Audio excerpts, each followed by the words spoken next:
Yes, les amis, bienvenue sur Vestiaire CFC pour une nouvelle vidéo Actu Foot de Chelsea. Avant de commencer, s'il vous plaît, abonnez-vous, likez et partagez également si le contenu vous a plu. Et on y va. Aujourd'hui, dans l'actu du Chelsea de 11 février 2026, on va revenir sur les réactions d'après-match de Liam Rossignol, également de quelques joueurs après le match nul contre Leeds. Également, nous avons des nouvelles au sujet de Mamadou Sarr et de futurs cibles potentiels pour le mercato d'été pour Chelsea. On y va. Liam Rossignol a commencé par revenir sur le match nul entre Chelsea et Leeds United hier soir. Il a dit que 99% du match contre Leeds correspondait à ce que je voulais voir avec et sans ballon. Sur les coups de pied arrêtés défensifs, avec de l'énergie et du courage. C'était vraiment très bon. Il y a eu juste ces petits moments de relâchement où on doit progresser.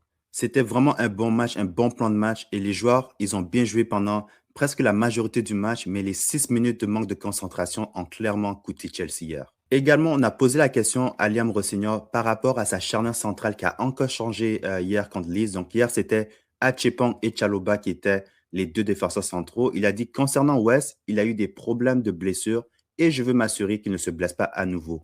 On recherche toujours la constance en défense, mais je suis certain qu'on va y arriver. Avec les problèmes de blessure de Wesley Fofana dans le passé, il ne faut pas s'attendre à ce qu'il joue chaque match. Même si on voit que petit à petit, il est capable d'enchaîner les matchs, je pense que hier, c'était quand même une bonne occasion pour Josh Achepong de montrer qu'est-ce qu'il pouvait faire. Oui, il a fait quelques erreurs, mais comme je le dis, un jeune défenseur comme ça, si on veut qu'il joue, il faut qu'on s'attende à ce qu'il fasse des erreurs. Parce que c'est impossible que Josh Achepong apprenne d'une autre façon. C'est peut-être pour ça que je me dis, Josh Achepong, peut-être la meilleure solution avec lui, c'est de le trouver un prêt à court terme, peut-être la saison prochaine, juste pour qu'il puisse vraiment avoir de l'expérience pour jouer. Parce que quand tu regardes les dernières éditions de Chelsea, on a toujours eu un défenseur d'expérience. La dernière fois qu'on en avait un, c'était Thiago Silva. On avait des Rudiger, on avait des John Terry dans le passé. Mais aujourd'hui, notre défenseur sur qui on compte à chaque week-end, c'est Chalobah. Je ne suis pas en train de le critiquer, je suis juste en train de dire, regardez comment les standards sont bas actuellement. Il faut absolument que l'été prochain, on trouve une façon d'aller chercher un défenseur d'expérience parce que ça va nous tuer encore plusieurs fois si on n'est pas capable de régler ce problème-là.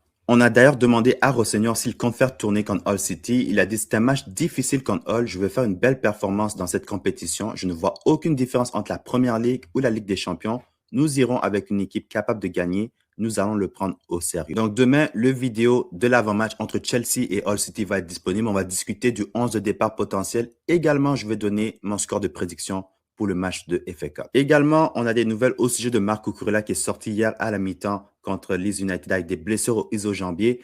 Aujourd'hui, Chelsea est dans l'attente pour savoir combien de temps que Cucurella va être indisponible. Donc, vraiment dommage parce qu'on s'en va dans une période de match où on va avoir besoin de nos meilleurs joueurs. Donc, on va espérer que ce n'est pas une absence à longue durée et espérer un bon rétablissement pour Marco Cucurella.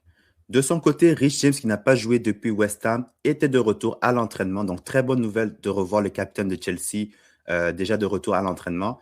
Également, Lavia et Tosin aussi étaient de retour à l'entraînement avec leurs coéquipiers. Donc, est-ce qu'ils vont être là pour le match contre Hull City? On va en savoir un petit peu plus dans les prochains jours. Et Rossignol a également annoncé que Sarr va jouer son premier match contre Hull City. Donc, il a dit Mamadou Sarr a de fortes chances d'être titulaire. Il est très difficile de changer de club en janvier. Il me connaît bien. Il est ici depuis une semaine. Il a besoin de temps pour intégrer et il est dans une très bonne condition. Donc, je pense que le meilleur match pour vraiment l'intégrer, c'est contre Hull City. Donc, il faut vraiment éviter de le faire jouer avec Badiachil parce que sinon, ça va être une très mauvaise entrée en matière pour lui. Et Rossignol a d'ailleurs commenté sur João Pedro qui a encore une fois marqué hier contre Leeds United. Il a dit João Pedro correspond parfaitement à la façon dont je vais jouer. En profondeur, il fait une preuve d'énergie, d'une intensité et d'une qualité de très haut niveau. Donc, actuellement, rien à dire sur les performances de João Pedro qui vraiment nous donne vraiment qu'est-ce qu'on s'attendait de lui. Donc, clairement, João Pedro, il sait comment performer sous Rossignol parce que dans ses 5 derniers matchs, c'est 4 buts, une passe décisive, 5 contributions offensives. Et la statistique qu'on ne montre pas aussi, c'est qu'il a créé 3 pénaltys que Copameux a marqué dans les 2 derniers matchs. C'est énorme qu'est-ce que João Pedro fait actuellement.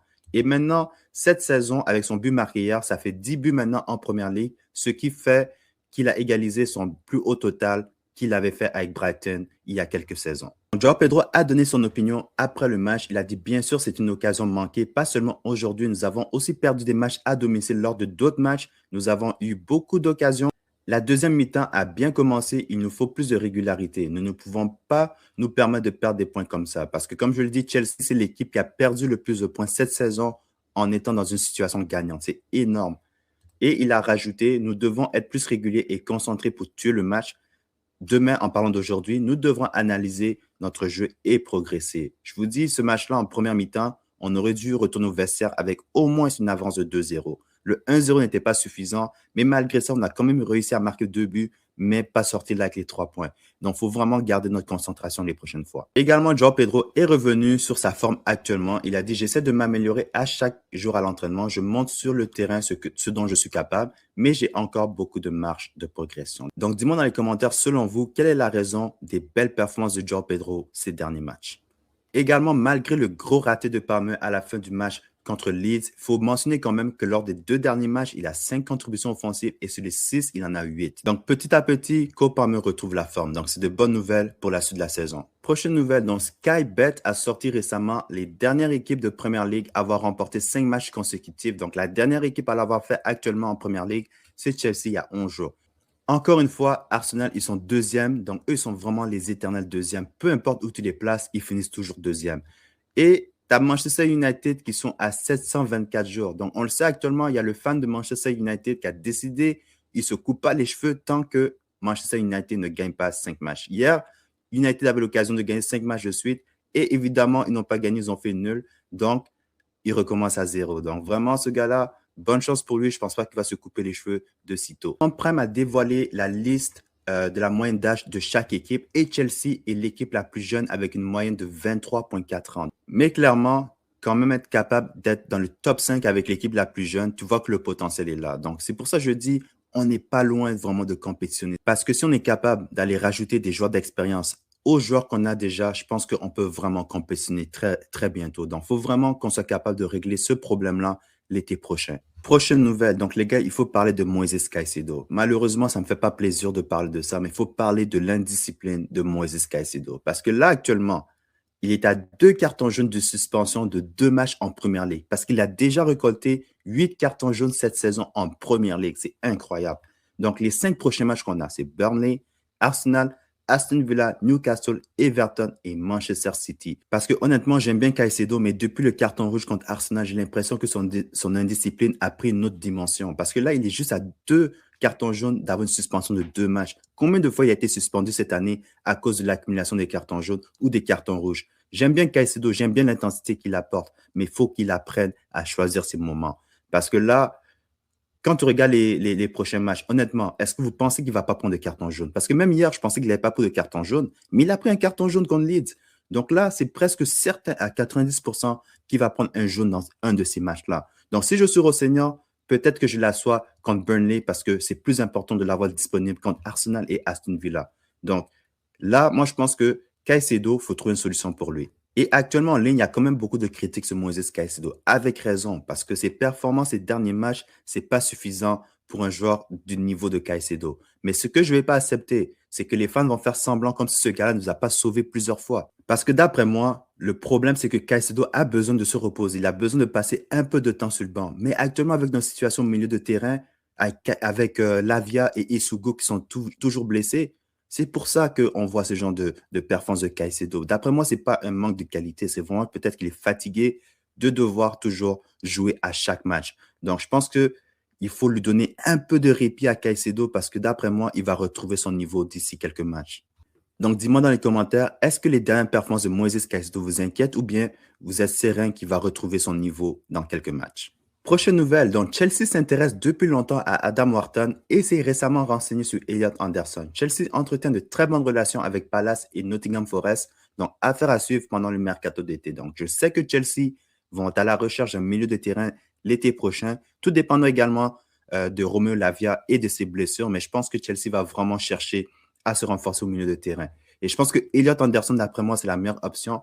Adam Wharton n'est pas trop mal, mais si j'avais à choisir, j'irai avec Elliot Anderson. Donc, dis-moi dans les commentaires, vous, si vous avez le choix, c'est qui vous choisirez entre Elliot Anderson et Adam Wharton. Également, ça a été rajouté que Chelsea, tout comme le Real Madrid et Liverpool, a déployé ses recruteurs pour suivre la progression fulgurante de l'attaquant de Bournemouth, Eli Junior Kroupi. Donc, le jeune joueur ivoirien, je dis ivoirien, mais il n'a pas encore choisi entre la Côte d'Ivoire et la France, mais c'est un jeune joueur talentueux. Chaque match que j'ai regardé de ce jeune-là cette année en Première Ligue, c'est un joueur qui a vraiment beaucoup de talent, un joueur qui a le sens du but, tu vois. Mais pour une équipe comme Chelsea, on sait encore c'est quoi notre situation. On a beaucoup trop de jeunes joueurs.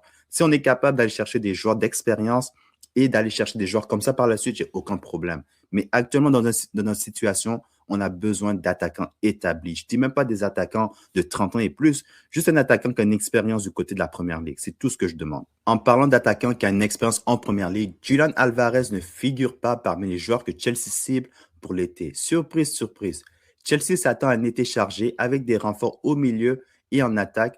Reste à savoir si le club jugera nécessaire de dépenser une grosse somme pour un milieu de terrain. Donc là, vous avez vu, j'avais parlé de Elliot Anderson et de Adam Norton, mais je vous le dis, tout dépend vraiment si Romain Lavey est capable de rester en santé. S'il n'est pas capable de rester en santé, là maintenant, tu peux penser que Chelsea va aller chercher du renfort au milieu de terrain parce qu'il y a beaucoup d'impact par rapport à ça.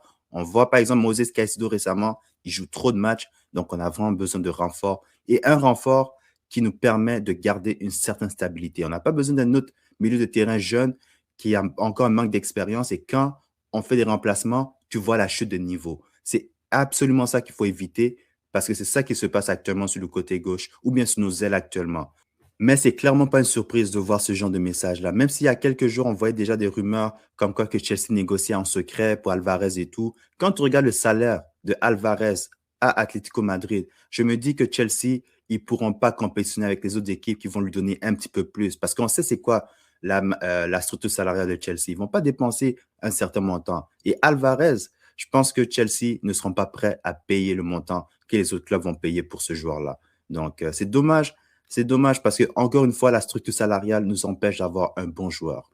Et également, il y a quelques jours, il y avait des rumeurs au sujet de Pedro Neto. Et selon plusieurs médias, encore une fois, Chelsea serait prêt à laisser partir Pedro Neto cet été s'il y a une bonne offre qui se présente. Et il y a quelques équipes qui sont déjà positionnées. L'Atlético Madrid serait une des options envisagées pour vendre Pedro Neto. Honnêtement, je vois tellement Pedro Neto dans un uniforme de l'Atlético Madrid, mais je ne suis pas en train de dire que je veux qu'on le vende. Là. Je suis en train de dire simplement il irait bien dans un système comme celui de Simeone. Mais la réalité est que j'aimerais pas que ce gars-là, il parte et qu'on le remplace encore avec un jeune joueur. Tu vois, parce que Pedro Neto, dans notre équipe, c'est considéré comme un joueur d'expérience. Et si on le laisse partir, il faut absolument aller chercher le même type de joueur. Ce que je doute que Chelsea va faire. S'ils sont capables d'aller chercher un Iliman Ndiaye de Everton, j'ai aucun problème. J'ai aucun problème parce que déjà sur le côté droit, on va le saturer. On a déjà Esteban, il y a Kwenda qui s'en vient. Donc c'est le côté gauche qu'il faut qu'on améliore. Le côté gauche, tu dois vendre Garnacho. Guitin, j'ai aucun problème si on est capable de l'envoyer en prêt ou peut-être d'avoir quelqu'un comme Iliman Ndiaye devant lui sur qui il peut apprendre. J'ai aucun problème si ça, c'est une de nos options. Mais Pedro Neto, il ne faut pas le vendre parce qu'il faut le vendre. Tu vois, parce que je trouve quand même que ce joueur-là, il a apporté quand même beaucoup à Chelsea dans les dernières années, mais il faut absolument qu'il soit capable de retrouver sa forme pour pouvoir rester du côté de Chelsea. Donc, ceci conclut l'actu autour de Chelsea. Donc, dis-moi dans les commentaires qu'est-ce que vous pensez des dernières performances de João Pedro, également de Moses Caicedo, qui se fait beaucoup critiquer ces temps-ci. Est-ce que vous pensez que c'est mérité? Et qu'est-ce qu'on devrait faire pour l'aider à retrouver sa forme?